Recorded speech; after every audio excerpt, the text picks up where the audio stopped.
I do feel like there are some things that Rockstar did drop the ball with when it comes to GTA 5, mainly being some of the cutscenes that are only there for when you switch characters.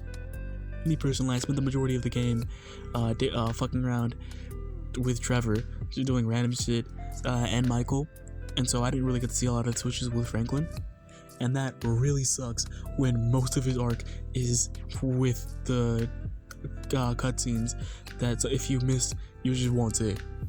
Genuinely, one of Franklin's main character motivations being fucking Tanisha, you have no idea of until she shows up in a random fucking cutscene in Lamar Down. Franklin's character arc is something I want to talk about specifically because I feel like he gets disrespected a lot in the GTA community. Oftentimes it's said that, if you remove Franklin from the story, nothing would change. Franklin officially being the main character of GTA 5, and I feel like Franklin deserves to be the main character. A lot of people say it should have been Michael. I feel like it works because it's Franklin. Franklin's story works on an inversion of a lot of the other stories for the protagonists in the games.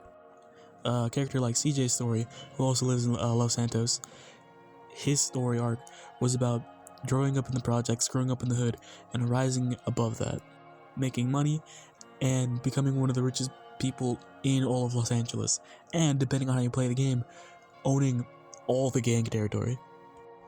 The majority of all of GTA series is about characters starting out from common dumb muscle and then growing out to become rich, successful sons of bitches that you don't want to fuck with.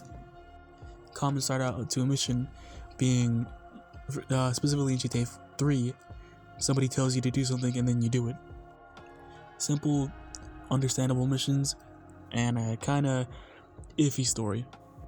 Franklin works to invert that, wanting to more or less leave the crime scene.